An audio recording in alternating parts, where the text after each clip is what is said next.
The studio lights dimmed slightly as the producer's voice crackled through the earpiece of every crew member, signaling the beginning of a highly anticipated international segment titled The African Shift, Revolution or Regression, broadcast live from a towering media house in Paris. Seated across from each other at a polished glass table were two men representing vastly different worlds. On one end sat Charles Dupont, a veteran French journalist known for his sharp tongue, piercing questions, and an unmistakable air of superiority that he wore like cologne. And on the other, calmly seated in his crisp military fatigues and a red beret that had become synonymous with fearless leadership across West Africa, was Captain Ibrahim Traoré, the transitional president of Burkina Faso, and a symbol of African resistance against neocolonial pressure.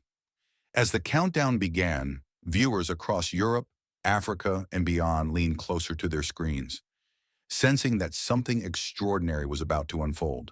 The show's intro music faded out, and Charles opened the segment with a thinly veiled smirk. Captain Traoré, or should I say, self-declared savior of Africa? Let's begin with your so-called crusade against France. Why bite the hand that once fed your country aid, infrastructure, and governance? His words sliced the air with the kind of arrogance that only centuries of colonial entitlement could manufacture. But Ibrahim did not flinch. His eyes, steady and resolute, held a fire forged not in boardrooms, but in battlefields, dusty villages, and the hearts of millions of Africans yearning for dignity. Let me ask you a question, Monsieur Dupont, Traoré began in calm, deliberate French. Would you thank a man who fed you with one hand while chaining your children with the other? The studio froze. Even the cameramen momentarily forgot to adjust their focus. The so-called aid you speak of, Traoré continued, was a fraction of what your nation extracted from us in gold, labor, and blood. You built your empire on the bent backs of our ancestors, and now you label us ungrateful for choosing to stand tall? Charles shifted slightly in his chair, his practiced composure fraying at the edges. But he recovered quickly, chuckling as if brushing off a child's tantrum. Strong words, Captain, but governance is not just about slogans. Isn't your anti-West stance merely a distraction from your failing economy and reports of internal unrest? Ibrahim leaned forward slightly, his voice firmer now. You speak of unrest, yet ignore who stirred the pot.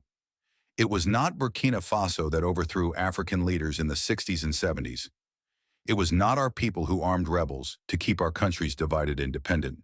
If we are failing, it is because we inherited nations carved by foreign knives. And every time we try to stitch them whole, the hand that once drew the borders whispers chaos back into our ears. The silence was now heavy. Viewers at home could feel the atmosphere shift from a debate to a reckoning. Charles attempted one more jab. Yet you silence your critics, restrict press freedom, and align with questionable regimes. Is this the democracy you preach? Ibrahim inhaled slowly, measured in thought. You confuse freedom with submission. We do not silence dissent. We reject manipulation. The press is free in Burkina Faso, but it will no longer be a megaphone for foreign agendas. And our alliances? They are with those who treat us as equals, not with those who come wearing suits while holding chains behind their backs. A gasp rippled through the live audience. Somewhere in the studio, someone whispered, Mon Dieu. The director's voice urged Charles to pivot, to regain control, but the journalist stared blankly, grasping for the composure he had worn so confidently minutes before. Ibrahim sat quietly, unmoved, like a mountain amid a storm. For decades, African leaders had sat in studios like this, playing by rules written by others, smiling through condescension, apologizing for survival. But not today. Today, a new voice had risen, not just to defend, but to declare, not just to argue, but to awaken. And though the hour was far from over, the battle had already been won in the hearts of those watching. Africans who had waited too long to see their truth spoken, not in anger, but in unwavering strength. The camera panned slowly over the silent studio as the host whispered, "We'll be right back." But the world had already heard what it needed. The air inside the studio was no longer that of casual debate or intellectual exchange. It had thickened, almost heavy with the weight of unsaid truths and buried history suddenly unearthed by a man who refused to bend. And as the cameras returned from the commercial break, the entire global audience was already buzzing on social media. Hashtags like #Traore Truth, #Burkina Rising, and #decolonize now trending across continents as if a collective awakening was taking place in real time. Charles Dupont's face had changed, not visibly hostile, but defensive. The smug calm of colonial confidence replaced with the fragile tightness of a man struggling to maintain control over a collapsing narrative. And sensing the urgency of salvaging the interview, he leaned forward, choosing now to strike at Ibrahim's character. Captain, let's speak not of history, but of the now. Critics say you are glorifying a militarized Africa, leading it back to dictatorship under the guise of revolution. They fear another Sankara, dead too young, romanticized too often, remembered more for his dreams than his governance. Do you deny the danger of repeating that path? And for the first time, Ibrahim did not immediately reply. He looked down, letting silence build not from hesitation, but from grief. And then he raised his head, his eyes fierce and raw. I knew his widow, he said, his voice low. I met his friends who still live in the shadows, still speak in whispers even 3 decades after he was murdered. Not by a foreign army, but by the betrayal of our own brothers, backed by your embassies and corporations, who couldn't stand a black man calling out IMF imperialism in the 1980s. You call it romanticism. We call it stolen legacy.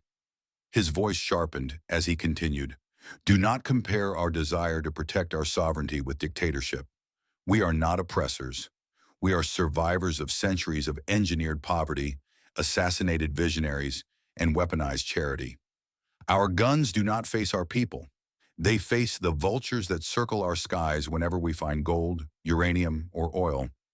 You ask if I fear becoming another Sankara? I do not fear it. I expect it, because in every generation, someone must carry the flame, even if it burns their hands. And the audience, previously silent, now stirred. There were muffled gasps, a few claps, and even the camera crew began to glance at each other with wide eyes, sensing that something truly profound was being laid bare on live television. Charles swallowed hard, sensing the tide turning against him, but pushed on. So are you suggesting France, the EU, the West are enemies of Africa? And Ibrahim shook his head slowly. No, Monsieur Dupont. I am saying that Africa has no enemies, only former masters who have not yet learned how to treat us as equals. We offer friendship, but we will no longer beg for respect. That era is over. And at that moment, a young black woman seated in the studio audience suddenly stood up without being prompted, her voice trembling but loud.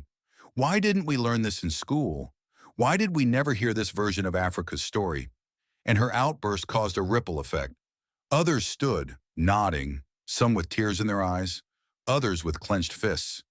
The pain of silence finally breaking like a dam behind years of forced assimilation and distorted history. Charles tried to regain control, waving at the producers, but Ibrahim raised his hand gently. Let them speak. This is their moment too.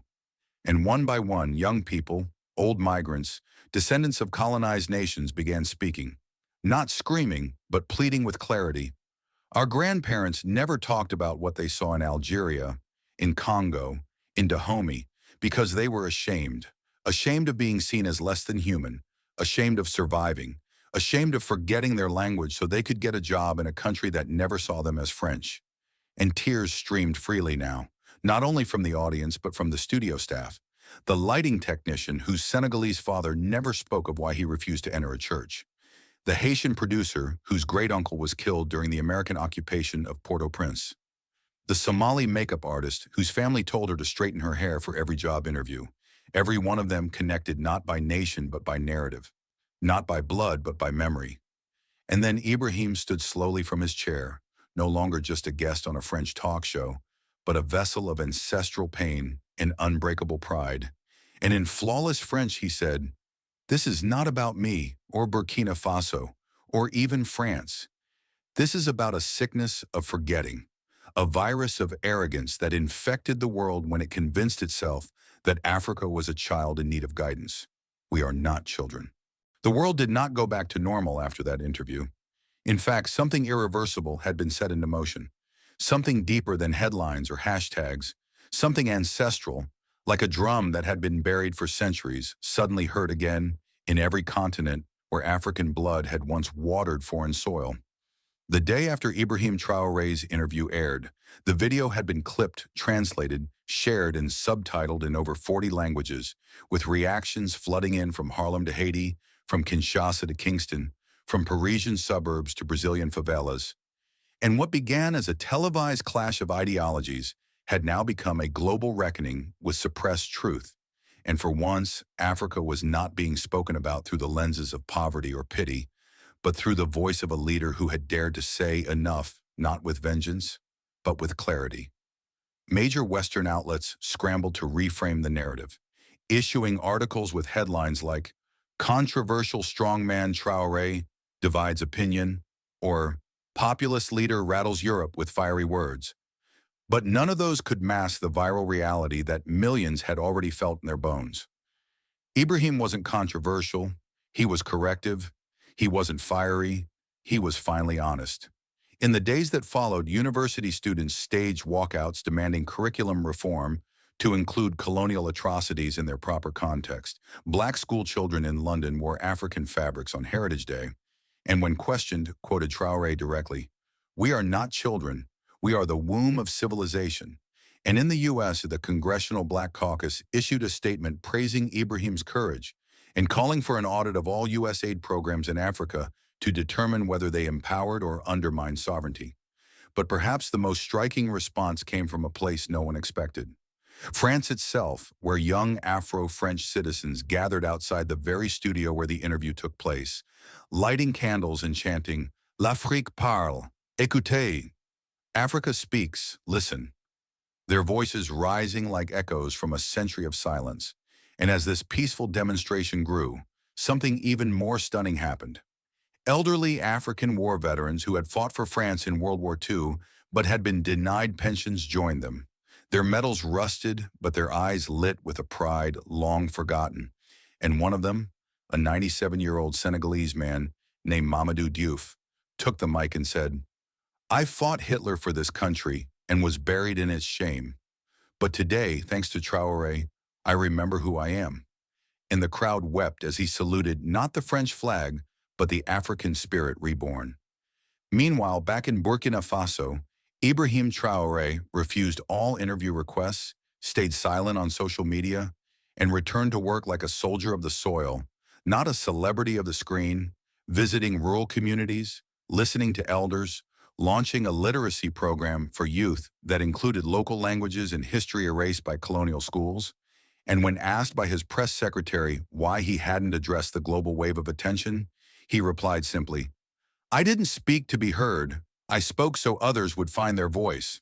Eventually, he agreed to one final sit-down, not with a journalist, but with a group of African diaspora youth who had flown in from Canada, Jamaica, Trinidad, and South Africa to meet him. And it was in this private circle, without cameras, that he shared the most emotional part of his journey.